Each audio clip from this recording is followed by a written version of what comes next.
Why do you think so many SaaS founders and marketers still underinvest in a sales team? This is exactly why The Rock got into tequila. I mean, he probably doesn't have a deep love of tequila. It's just because he knew he could take that reach and monetize it. And do you think also maybe, their first hire in sales as well, do you think they might be a little bit misunderstood by the tech founders? And then there's no sales culture in the business. There's no lead. So the salesperson might be the engine, but marketing is the fuel. What are some of the biggest misconceptions that tech founders think makes sales work well? So what they do is they go the other way. They almost bore the customer into buying. What are some things that salespeople and founders can do in order to break through it and get their products across and beat the likes of IBM and HubSpot and Salesforce? You shouldn't be targeting the CEO because they've got a lineup out the door. This is the nightclub line of salespeople. They're up there, they're in the cold, they're freezing, they're hoping the bouncer lets them pass. Give us a glimpse in some of the Great. questions. How long has it been a problem? How much does that cost you? Have you tried to solve that in the past? And then the last part is, why didn't that work? Welcome everybody to another episode of SaaS Stories. Today, I'm super excited to be joined by a local Australian, Matthew Whyatt, Managing Director at Tech Talk. Welcome, Matthew. Thank you very much for having me. I appreciate it. Excited to chat to you. Now, your background is in sales, is that right? Yeah, well, my background, actually, I've owned technology businesses for a long time. Started my first tech business in 1999, so that's a few years ago now. And over that time, always been the salesperson. Always loved selling. That's the area in which I gravitate towards whenever I own a business or consult to a business. Yeah. I mean, I don't think you can run a business without sales. That's kind of like the first thing, right? Well, product then sales, I suppose, Exactly. in the world of Yeah. SaaS. Now, you've said that without sales, nothing gets off the ground. As a marketer, I agree with that. I think sales comes before marketing. But why do you think so many SaaS founders and marketers still underinvest in a sales team? Because a lot of technology founders are a technology person, and a technology person is typically somebody who's thoughtful. They 1 + 1 always equals 2, and it's a linear process from idea to creation to delivery of product. One of the great challenges then is to go from this hard engineering sort of mindset to the soft and spongy mindset of, maybe I'll say this thing in this particular way, because we'd all like to believe that the best product wins, and that's never been the case, and it is not going to ever be the case. It's the product with the most trust. It's the product with the biggest footprint, the most number of people know about it. This is exactly why The Rock got into tequila. I mean, he probably doesn't have a deep love of tequila. It's just because he knew he could take that reach and monetize it with that attention that he's got. So the problem that most SaaS founders have is they go from deep work to now having to think about other people and think about how they're going to expand their market in that way. Yeah. And do you think also maybe, their first hire in sales as well, do you think they might be a little bit misunderstood by the tech founders? Yeah, so I come across this a lot. So my friends who are tech people who have started their first sales people, they go, well, I need more sales, so I'm going to hire a salesperson. And then there's no sales culture in the business. There's no lead. So the salesperson might be the engine, but marketing is the fuel that feeds that engine. And no leads, no marketing, then the salesperson sitting there, might be might be a V8 engine, might be fantastic. But relying on that person to go out there and build brand, generate leads, create interest, get attention, qualify the lead, then close them. That's a lot of things to do. And if you are going to find somebody that can do that, you're going to be paying double the going rate of a regular salesperson just to get that some person that can do both of those disciplines. So that's the big problem. They go, salesperson, go get sales, whereas sales and marketing, even though they're said together, they're wildly different disciplines. Yeah, no, absolutely. I also come across a lot of founders that believe that the sales has to happen by the founder themselves. And I do agree to that to an extent, but then you kind of stunt your scaling opportunities if that's the only way to do it. Yeah, look, might be the most informed person when it comes to the software because they babysat that thing from idea to delivery. The problem with that is that often your feeds and speeds, your technical brilliance, your ability to connect to this and talk to that is not actually what the customer wants. So I've spoken to many customers who go, oh, well, my customers want dashboards, or they want to collect data. Well, they don't want that. What they want is the outcome of that. It's like the old saying where the hardware guy doesn't sell screwdrivers, he sells doesn't sell drills, he sells holes in walls. Yeah. So what's the outcome you're trying to create? And they get so focused on the how great the mousetrap is, they forget actually what the result they can produce for their customers are. Yeah, so true, isn't it? They're kind of more focused on features and, what the product does and processes. But really, I think what customers need to hear is, well, what problem are you solving? How are you going to make my life easier? And I Yep. think that's where sales and marketing kind of comes in to take this tech brilliance and turn it into something a little bit more relatable. Yeah, absolutely. It's a real challenge because, it's such a mind shift change. So that's why we always try to talk to people when I'm working with business and talking to the salespeople or talking to the founder who needs to get better at sales, is I think about what speed. So what I've been saying recently a lot is the speed you can build your business and is the speed in which you can build and transfer trust. And so marketing does a significant role of that because of all the things that marketing does, whether it be content or reviews or word of mouth or case studies or whatever those things are. But then when you deal with a salesperson, they need to be able to come from the position of believability and status where they can guide the customer into making a purchasing decision, much like a doctor would say, well, this is the right drug for you because you've provided a prescription, you've done a Mm. diagnosis and the prescription is accurate depending on the customer.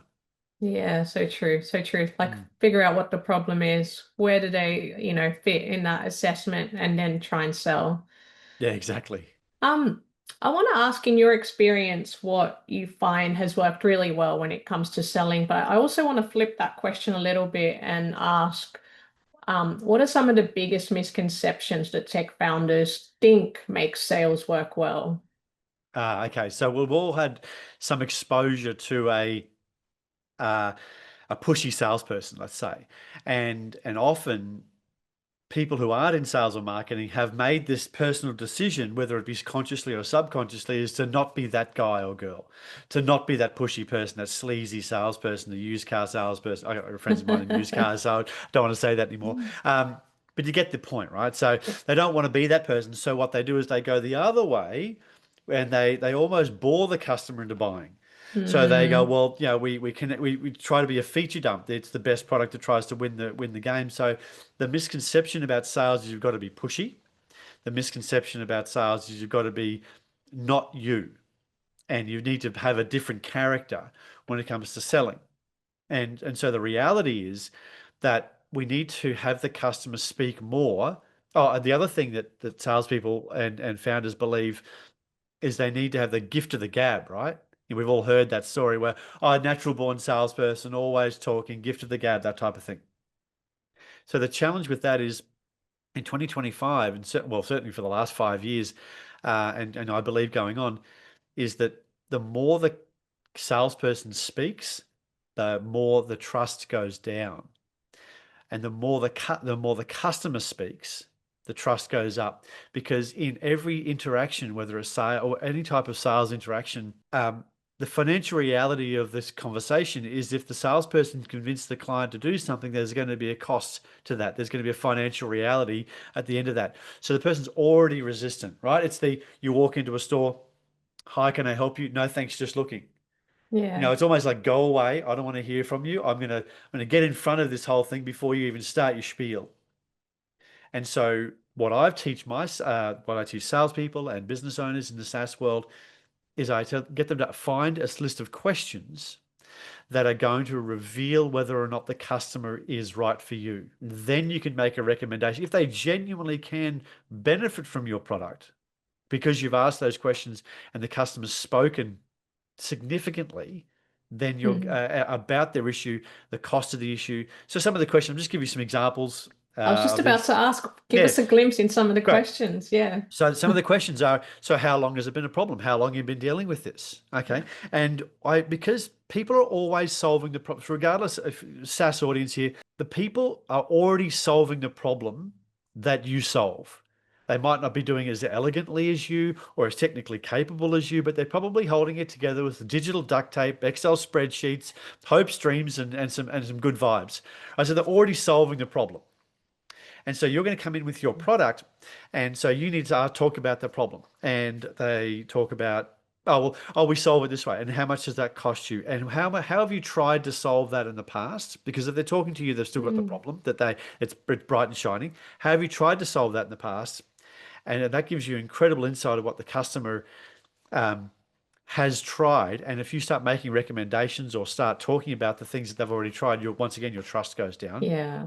And then the last part is, why didn't that work? And the level of insight you get there is, oh, well, Barry in logistics didn't want another damn iPad program, or Mary in accounts, she doesn't want to do this, or Fred in administration doesn't want to have these ones over here, and he's already got 5 people entering that data or doing that thing, collecting that information, distributing it. Well, these people in these roles have probably created a little fiefdom for themselves, a little group of people that they control or that they manage, and giving up that level of control is risky to them. Mm. So we need to have the customers go, well, what is it? How often does it show up? What's it costing you? And then you go into, what have you done to try to solve that in the past, and why didn't that work? And if you can ask that stack of questions in that order, you're going to find yourself in a situation where the customer's been speaking for so long, they've found their own bruise, and then they've gone ahead and kicked it over and over and over, and they start talking about the real issues internally. Because if they say something like, "Oh, we just couldn't get past the post because the projects wouldn't take it up," well, that gives you an indication whether or not your software can get in there, Mm. because you might still get all the way to the end, the last decision, the board has decided, the buying group is aligned, everybody's in.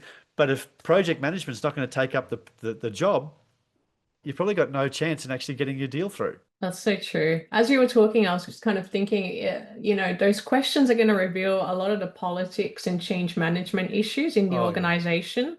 So you almost know from day one, oh, how hard is it going to be to get in there with the product, and how many economic buyers are there? Because in the world of B2B, there's sometimes 6 to 8, right?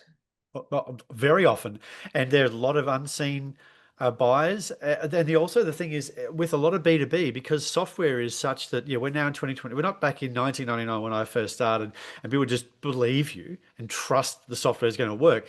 Most people these days have got to a point now where they've been burned by at least one failed implementation.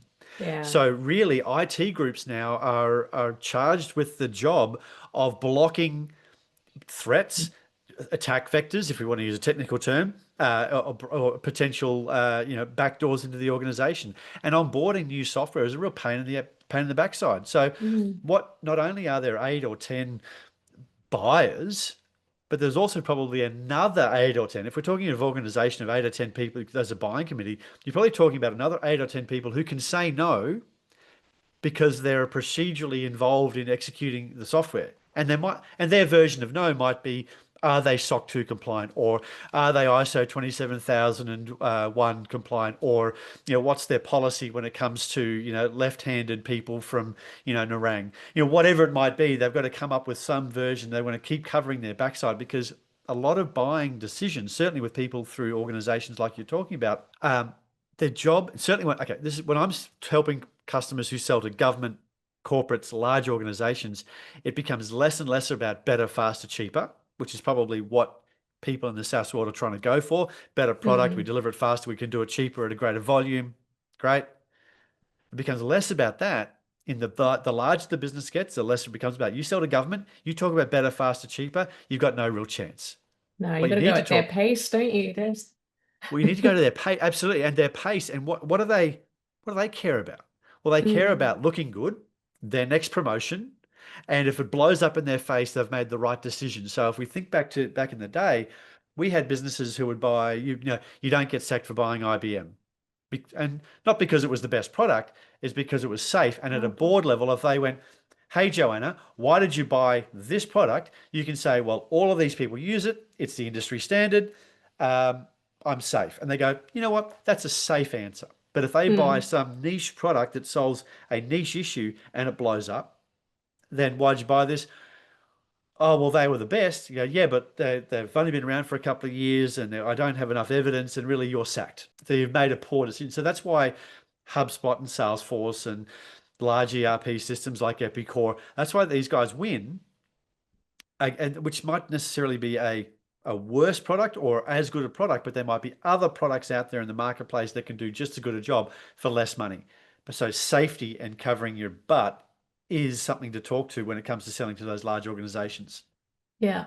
So if you're one of the organizations that's possibly maybe not a startup, but still not like, considered one of the safe products to bring into the organization, Yep. and you're having to talk to, say, 4 to 6 to 8 decision makers, Tech Talk usually comes in and nails this kind of strategy. What are some things that salespeople and founders can do in order to break through it and get their products across and beat the likes of IBM and HubSpot and Salesforce? Yep, we do that with our clients all day, every day. And the way we do that is I try to explain a sale as like a relay race. And so the baton crosses the line, but not the first person that picks it up. So first of all, marketing and selling should be talking to somebody. If you think you sell to the CEO and you're operating at you're selling to larger organizations, you shouldn't be targeting the CEO because they've got a lineup out the door. Right, Hmm. this is the nightclub line of salespeople. They're up there, they're in the cold, they're freezing, they're hoping the bouncer lets them pass. They've got their ID in their hand. Like that's the visual I have when somebody's trying to sell to a CEO. But there's always the cool guys and girls. There's a side door. You know somebody. You can get in the side door. Yeah. There's a way to. So what does that look like in a commercial sense or a corporate sense? So if you sell a product that solves a logistics issue, go find the warehouse manager. Connect with them on Mm. LinkedIn. Communicate with them and add and recognize that you're actually going to solve their problem. Because at a large organization, CEOs so far removed, they've already got people involved in fixing that problem. Might have to throw bodies at it, but they're solving it. Might be not be very elegant, but they're solving the problem. So then how we do that is we bring on one person, logistics, sales, I don't, somewhere not necessarily the CEO. Then we bring them on site and ask them how to sell to the next person because they probably know. So mentally and emotionally, you go, so how would John react to this? Or how would Mary react to this particular issue? Oh, this, and this. Well, I've got this document that you might want to show them. So if we're going from logistics, which is about procedure, and we're going to go talk to finance, we need to start talking finance language. If we're talking market reputation conversation, finance aren't interested in that. They're constantly under pressure to deliver greater levels of value for less money. Talking about brand, talking about customer satisfaction is 2 or 3 steps removed from the ones and zeros of how do I get more bang for my buck?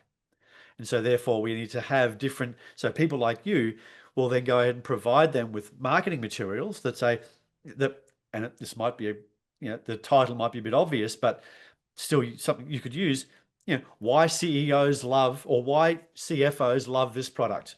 Hmm. Short white paper, short document with references, say, hand this to them, organize that meeting. Yeah, I love that nightclub analogy. It's so true, isn't it? Yep. It's like no one's getting in. No one's Um, getting in. it's You're so not getting through. funny. It's so funny because most of my clients, they want to target the CEOs, the C-suite, the CFO, the CTO, the CISO. And you're right, it's so hard to break through. I mean, they don't check their emails. They're maybe sometimes on LinkedIn. From a marketing standpoint, you have to get really creative about how you're going to target those guys. But I love Yep. that backdoor analogy, like, get in with someone that's internally already in, may know the CEO, can help facilitate that introduction. Yep. Yeah. And so you just move up the ranks. So that's how we talk Mm, about when we do marketing material or when we do sales processes. And we also, the other big key that I talk about when it comes to selling is actually the strategy. If you're selling B2B software, whether it be SaaS or however you sell it, because people have been burned with software in the past, the first sale shouldn't be software, which sounds crazy.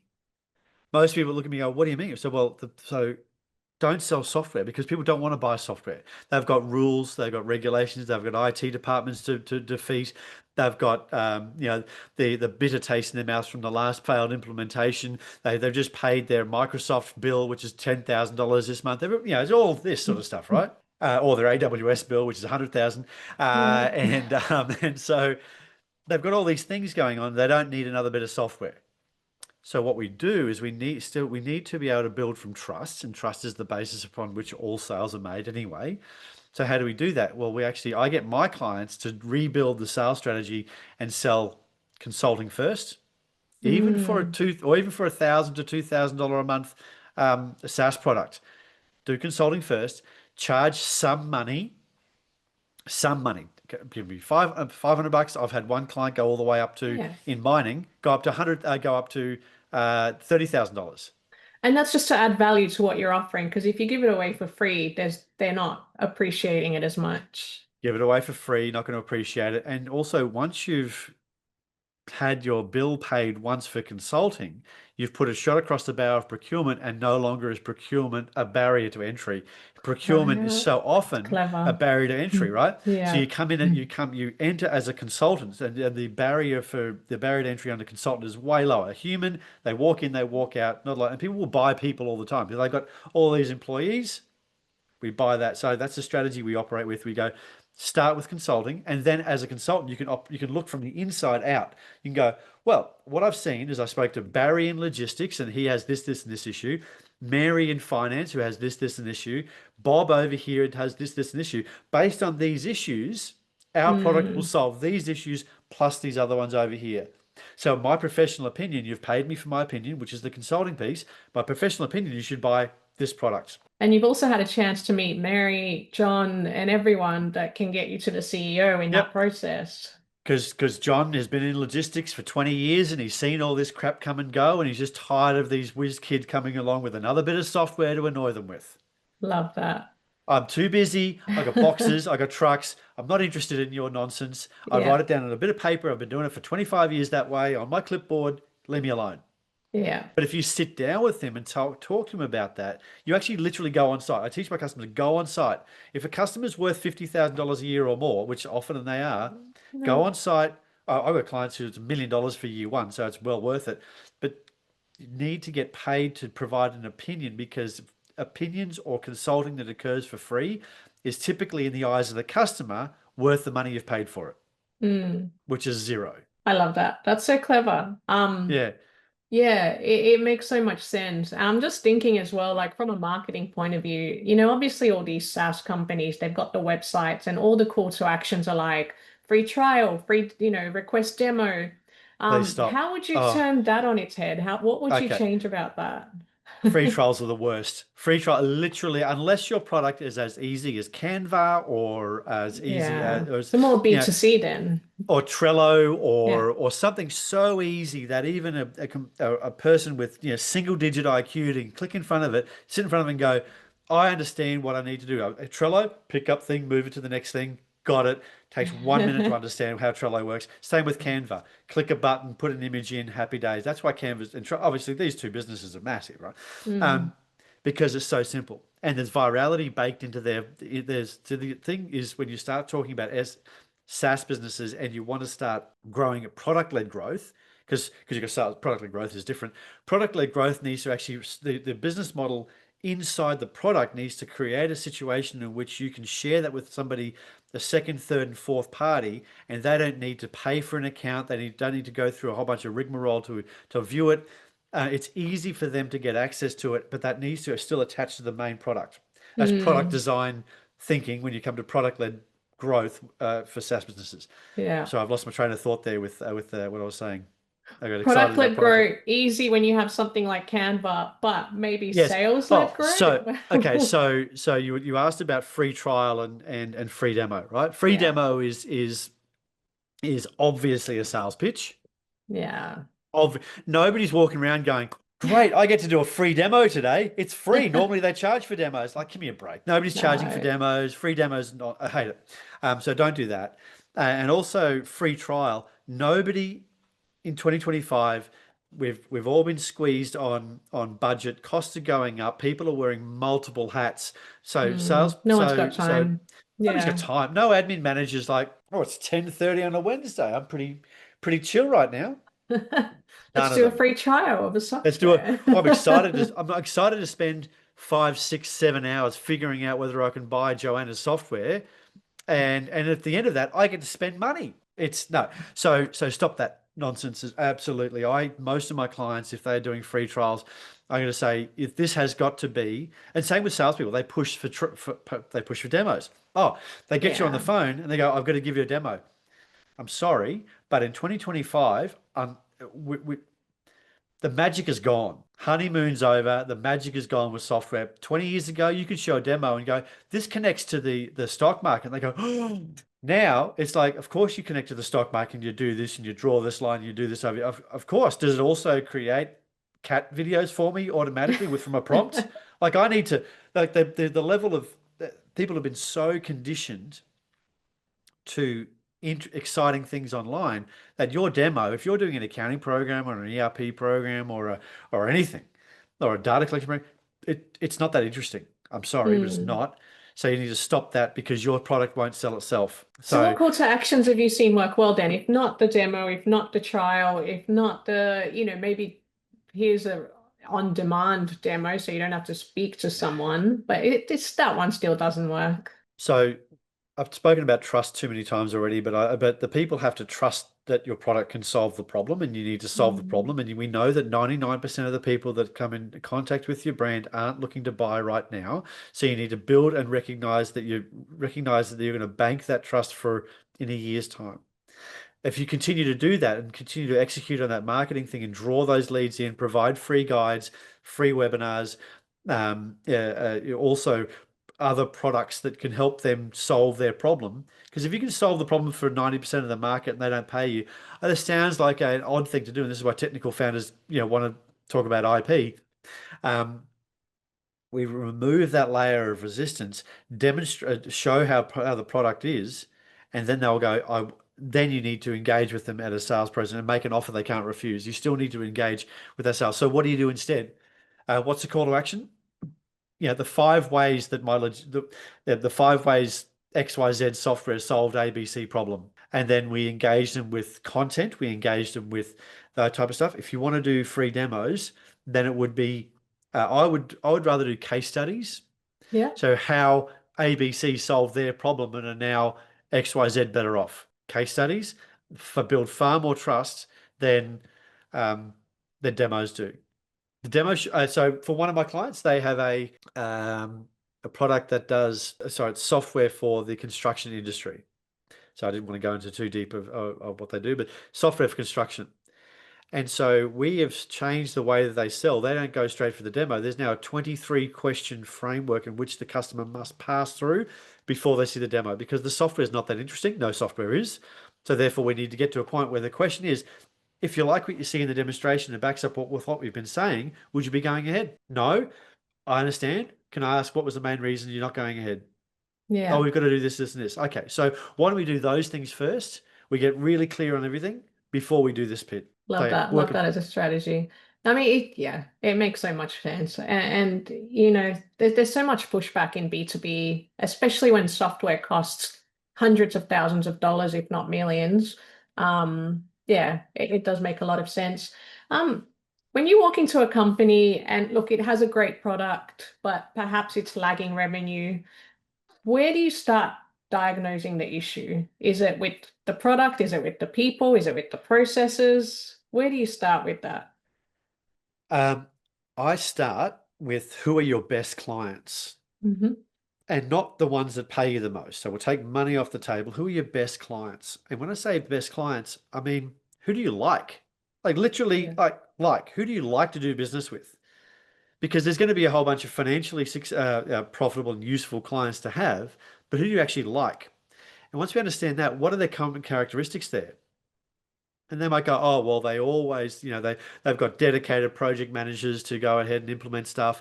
They're results orientated. They're happy to invest money in the future of their organization. And we take that, we process that, and then we weave Mm. that into our marketing and selling. And then once the salesperson's talking to, once you've understood their problem, how long it's existed, and what they've done to try to solve that, and why didn't it work, sort of question framework, then you're going to say something, you're going to present and move to talking about yourself with a question like, well, Joanna, would you like me to tell you a little bit about what we do? And by that stage, the person's like, oh, please do, because they've just spent 10 minutes kicking their own bruise. It's a relief. it's a relief because then they feel like they're going to start learning more. You go, well, our best customers, Joanna, our best customers are results orientated and they're happy to invest in seeing an outcome occur. Our best customers, and what you do is you literally go down the list of how your best customers operate. And by talking about your best customers, it creates an aspirational positioning for your product. You're not talking about better, faster, cheaper. You're not Mm. talking about these things. You're talking about the types of customers that get the highest level of value out of your organization. And that adds trust as well, because if these people are working with you and they've solved these problems, surely you're trustable. Surely. Yeah. Yeah. So that's how we think about that is we want to always make sure that the customer is saying more than us, always, and we're always playing to that as long as that's an alignment. You don't want to sell people like it doesn't make sense to sell to people who don't need your software or don't need your product. But once you've established that they do need it and they'll get significant value out of it, then really it's your obligation and you sort of owe it to them to have them buy your software. Imagine if you went to the doctor and you had a particular ailment, and the doctor went, "There's some pills here if you need them." Or would you then say, "You need to take this because of this, this, this, and this," and it makes absolutely no sense for you not to buy it, not to take these pills. Same with a salesperson or same with the founder. It's their obligation. Once established value, it's your Mm. obligation to find a way to have the customer buy your product. Yeah, for sure. For sure. I think, yeah, learn more, then sell. Um, Yep. what's one part of the sales process that you see most SaaS companies get wrong? I'll share one with you that Yes. see a lot of, Yep. and a lot of my clients report this as well. They say, where we kind of went wrong is we were targeting the end user of the software, not the decision maker. And yes, the end user is the one that kind of has to use it and has to love it, but they're not the ones that say, hey, Mr. CEO, we need this. They're kind of just going with the flow.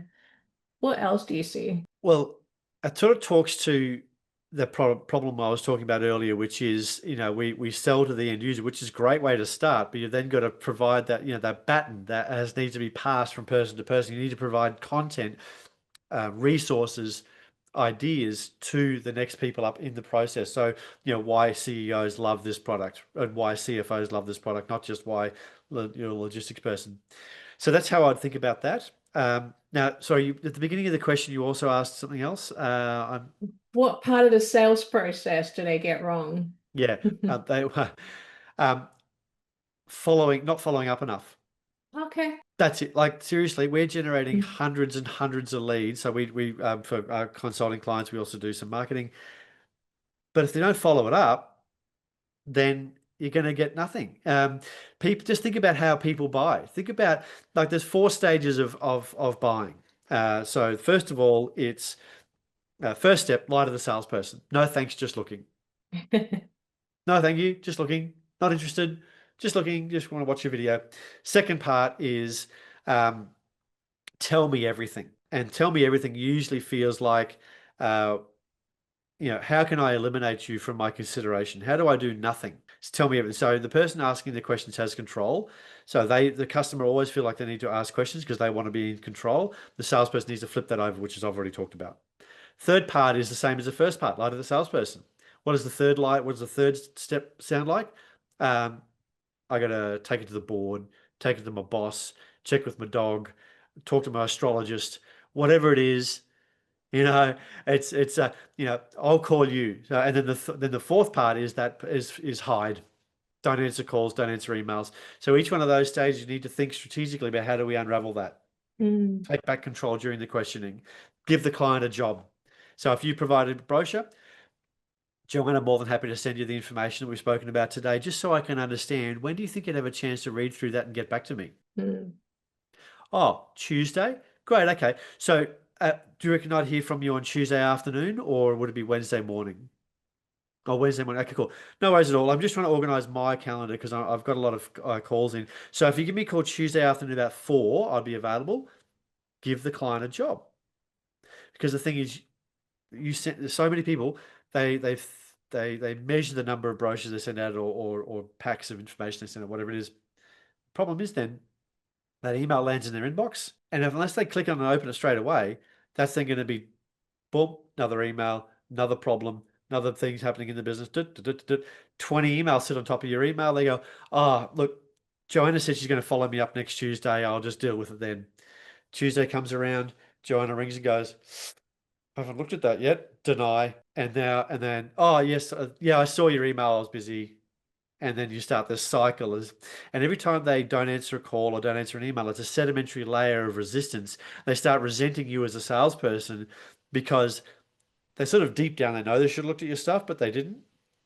And by having that level of resistance, then they deny more calls.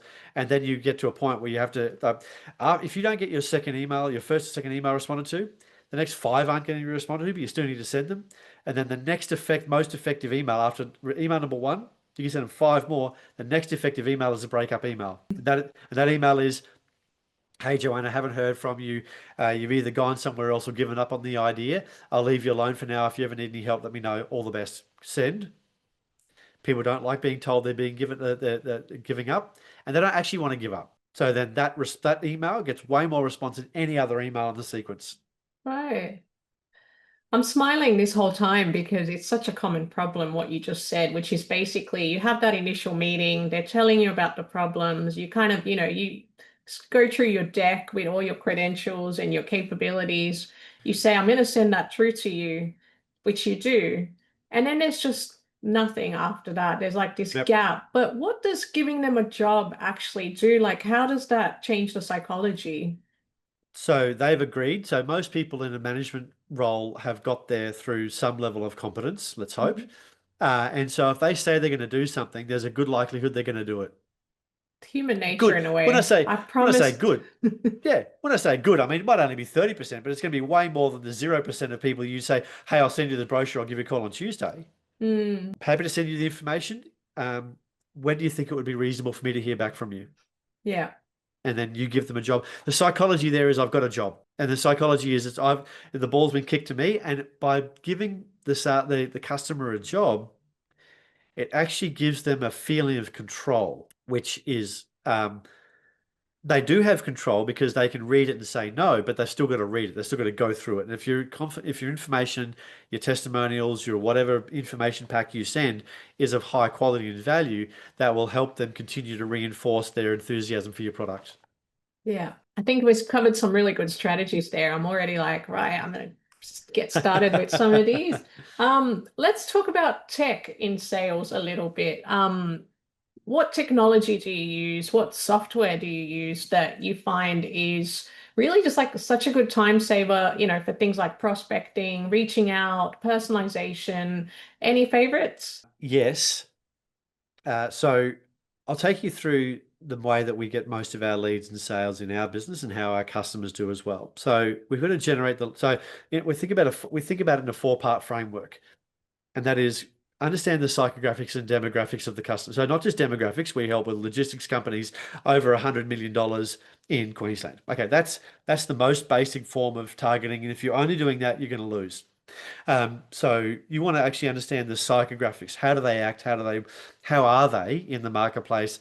How do they think? And if you want to figure out how somebody thinks, go find a job advert for the person you're trying to sell to. Like if you're selling to a logistics manager in a manufacturing business, go find a logistics manager job advert on Seek. Read through that. It's going to tell you how they're measured, their education, the type of person, the remuneration. That you get a really good customer profile from There's your job persona. adverts straight away. Persona. Anyway, Yeah. understand who they are, and then get attention. How are you going to get attention? So we do that through, I mean, obviously, as a marketer, you'll use all the same tools that everybody else does. Um, and so that's to get attention. But then once you've got that attention, it's about maintaining and managing and building on that relationship. The relationship's the most important thing to build that trust. So the tools that I use, we use a CRM, we use Zoho. Obviously, we're using email nurture sequences. LinkedIn is really, really powerful. I still think LinkedIn is underrated, even though people are talking about, but LinkedIn as a connection focus with really good connections, really good messages, not a pitch slap, not a thanks for connecting. Now here's 6 scrolling pages of how great we are and why we're the cheapest in the world. And Uh, uh, Unfollow.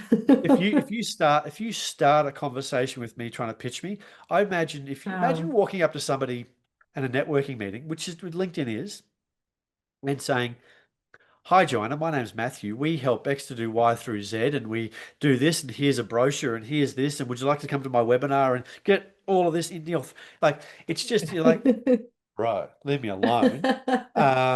So that's how so many people on LinkedIn do it. Oh, you can get Yeah, our I know. developers for It's 12.50 terrible. an hour. So be a human, have a Mm. conversation, but then also use some. So what we do is we have a so once we connect with a person, we enrich the data. We inject that data into our CRM. We also teach our customers to do this. We inject the data into the CRM.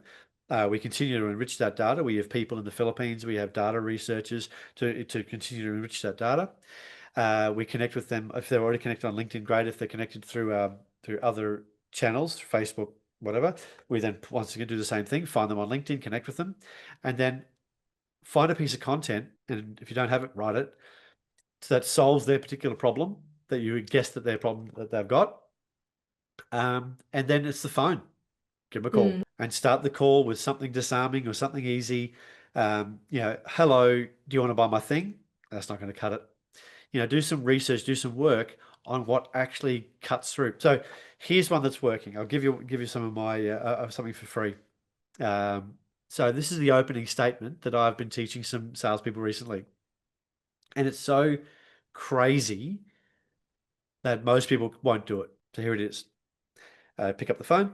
Hi, Joanna, it's Matthew here from Tech Talk. Now, would it completely ruin your day if I was to tell you this was a sales call? I've heard this before, and I think the reason why that works is because the surprise element's gone. You're like, oh, I'm glad you kind of addressed the elephant in the room. Address Um, it. and they Yep. normally don't go, no, I don't want to hear it, hang up. They're like kind No. of relieved Yeah. almost. Oh, okay. Well, now we know what's going on here. I'm not your friend. Hi, Joanna. It's Matthew. How are you? Yeah, Who who are are you? you? And good. Well, we help. We're from a research company. We're not here to sell you anything. Then why are you calling? How's the, make it, nobody does anything for free. Like, how are Hmm. you getting paid if there's no money, there's no sale involved here?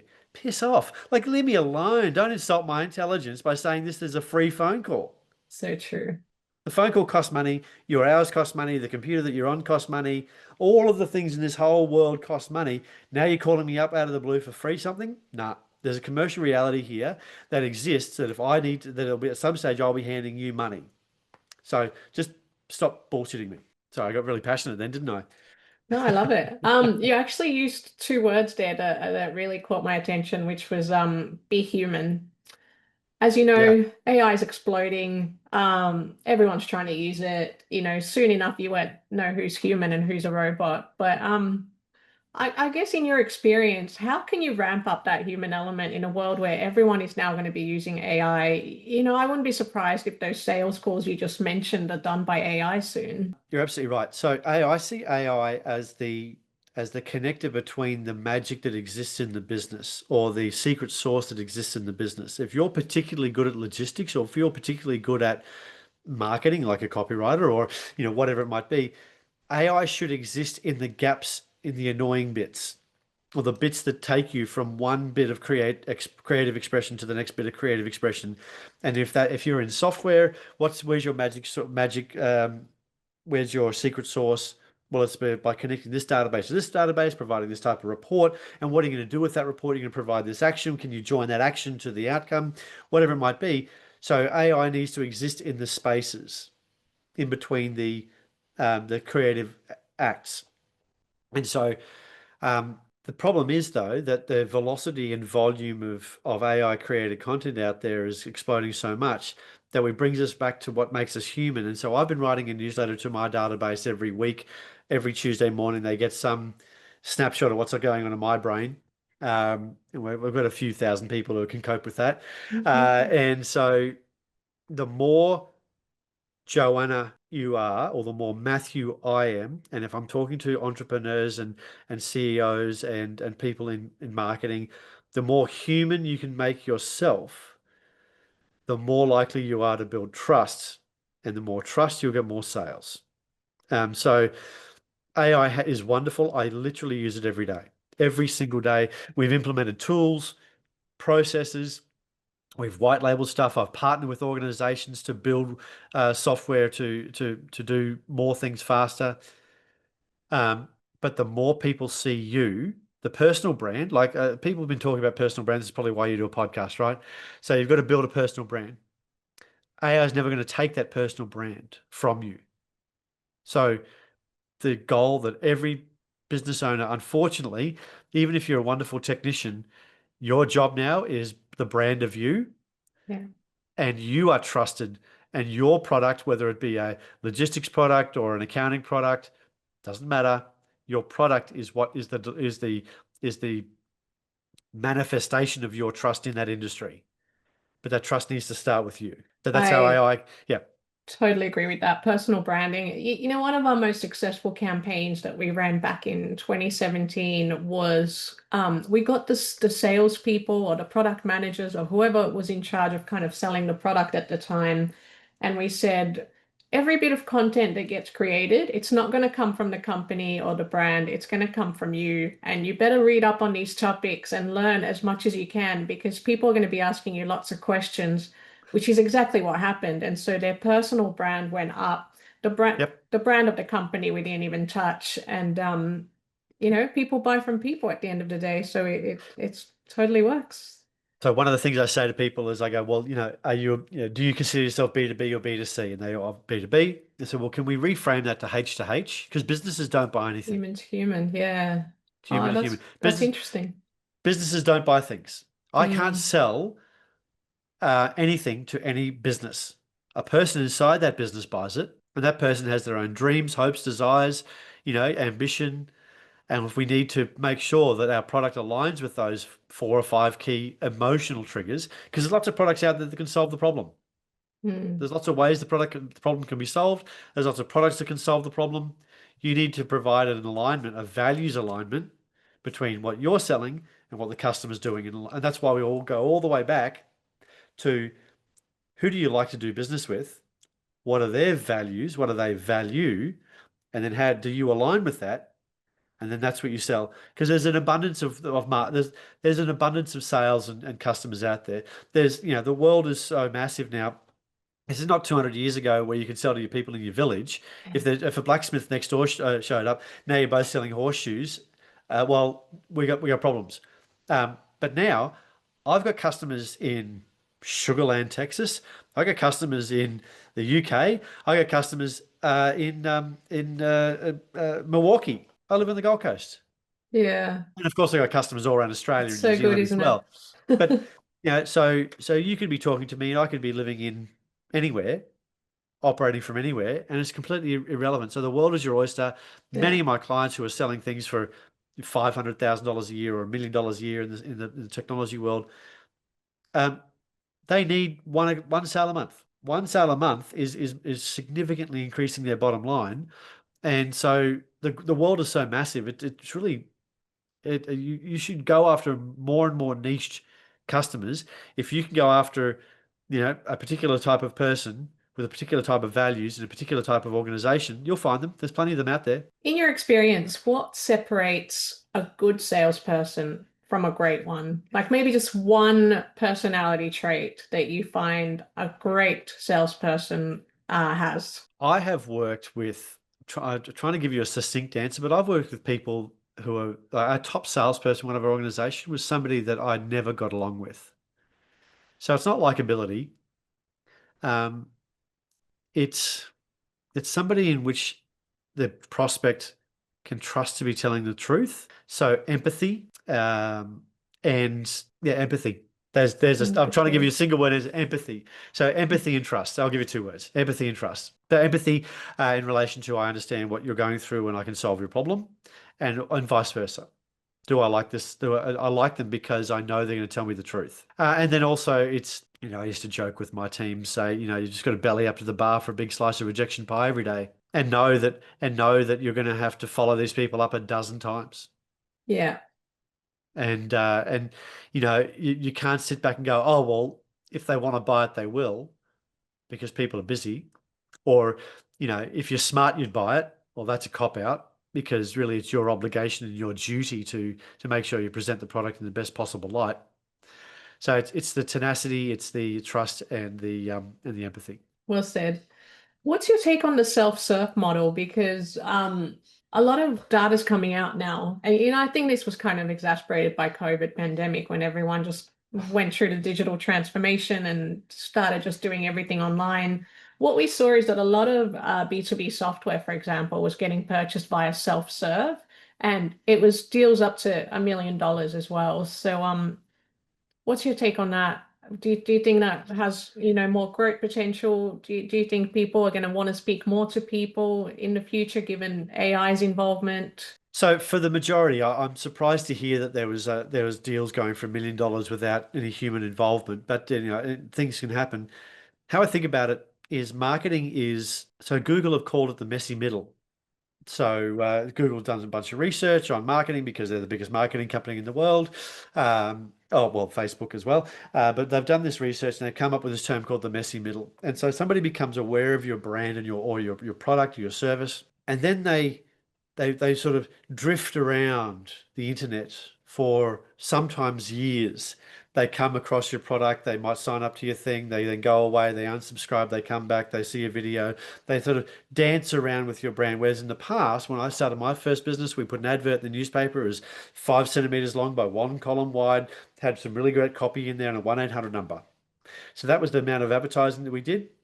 1999, long, long time ago. Ancient history, ancient history. But then the salespeople would pick up the call and they would have to do all the work. They would introduce the product, they would qualify the prospect, they would provide documentation, they would organize demonstrations, they would do all of the things, then they would ask for the sale. Whereas today, that line between becoming aware and making a purchase, it used to be marketing, advertising happened here, and then sales would be all this bit. Now it's they become aware and marketing's doing all of this stuff. Then they pluck up the courage to speak to a human, and that person better be really good, really Mm, understanding, really on point, say the right things at the right time to the right people in the right way at that one phone call or two phone calls because you've got no other chances. So I'm finding that salespeople are becoming vital to the whole process. I think so most businesses still want to be assured that their many tens of or hundreds or millions of dollars worth of product is going to be backed by a real human who can assure them of their decision. Self-service, my friend Kirk Drage talks a lot about this.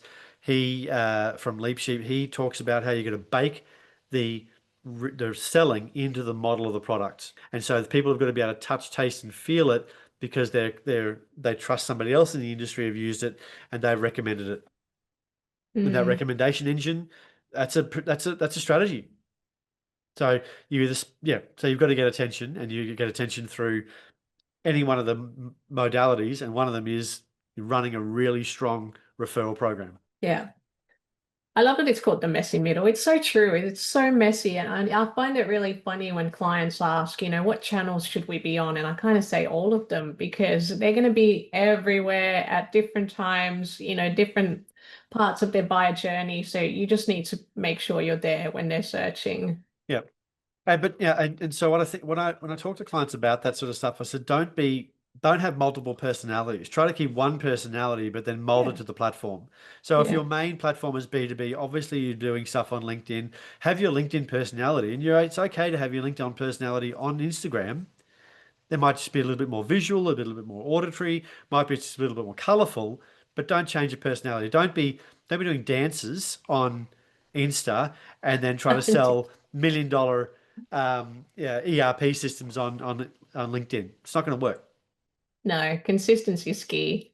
Um, you've been involved in over 100 million worth of tech sales. I'm curious, what's one deal that taught you a key lesson that you still use today? Yeah. So I was engaged by a company to help them. I won't too many names, but we were selling software to the mining sector. Hmm.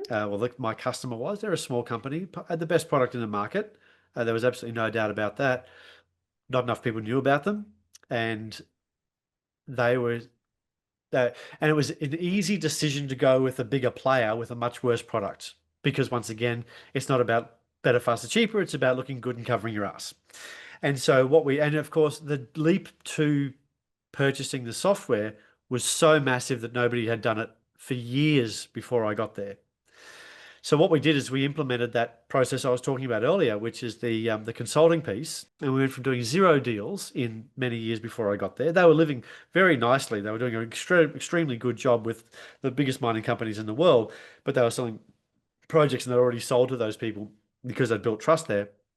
They wanted net new clients. And in that, what we did is we implemented an audit process and a process in which we understood the value in which we were able to deliver value to the client, and the client was able to trust that we could deliver value and they trusted that we understood it. So the big lesson there was putting what I started calling monetizing the sales process. So in the sales process, we charged for bits that we would do after the sale anyway. We just brought that forward, individualized it, picked it up out of the first phase of the engagement, brought it forward into the sale and plopped it down there and then charged for it. I love that. It's such a good strategy. Yeah, I think it just makes complete sense. You know, if you're an unknown brand, if you're a startup and you're targeting these enterprise level clients, that's the only way to compete with the big guys, right? Yep, we've done that for government. Yeah. We've done that for NGOs, universities, Mm, for various clients, and it's people have been burned. People don't want to buy software. Doing nothing is usually a good decision. So finding a way to have them genuinely believe and make sure their backside is covered if they do buy it. yeah. Now, you also host a podcast called The CEO and the Salesman. I do. I'd love to get maybe just one powerful insight that you've learned from interviewing all your guests. The cut from product focused to people focused was the time in which the business owner saw real scale. So, when I say people, I mean recognizing that if you employ somebody to be a programmer and you're a programmer, they're not going to be as good as you. They're probably not going to be as good as you. But be okay with that because, whilst they might only be 80% as powerful as you or as good as you, you've got 100% of your time back. So now if you think, well, one is 100, but two might only be 180. Three might only be 220, but you're still way more productive by having more people pushing on the product, whether it be sales or marketing or strategy or management or administration or finance or service or whatever it might be. It's the moment in which they decide, because you think about most large tech businesses, I've dealt with some pretty large ones, as I'm sure you have as well. When they actually start taking sales and marketing seriously, it's that leap. You go right on product to people. I now need people to execute on things for me. That's where they get scale. So I guess taking their focus away from the product, how do we add more features? How do we make the product better to then how do we hire more people that can do everything that's in my head that I just have no time to Yep. do, basically? But and also, I think marketers don't get enough love and care and attention when it comes to this area because they need to interpret a passion project or a project or a product that's been out there, and they need to be able to position this in the minds of the customer as a genuinely good option, but also a trusted option. And so the point in which they turn to being a marketing organization rather than a software organization. If that was the one point for ones that I've seen scale to many hundreds of millions, is we're no longer a software business, we're a sales and marketing business. So true. And when my customers say it's time to become a sales and marketing business, I go, watch out, here we go. Because if you put as much passion and energy and finance and resources into sales and marketing as you have to build and deliver a great product, world's your oyster.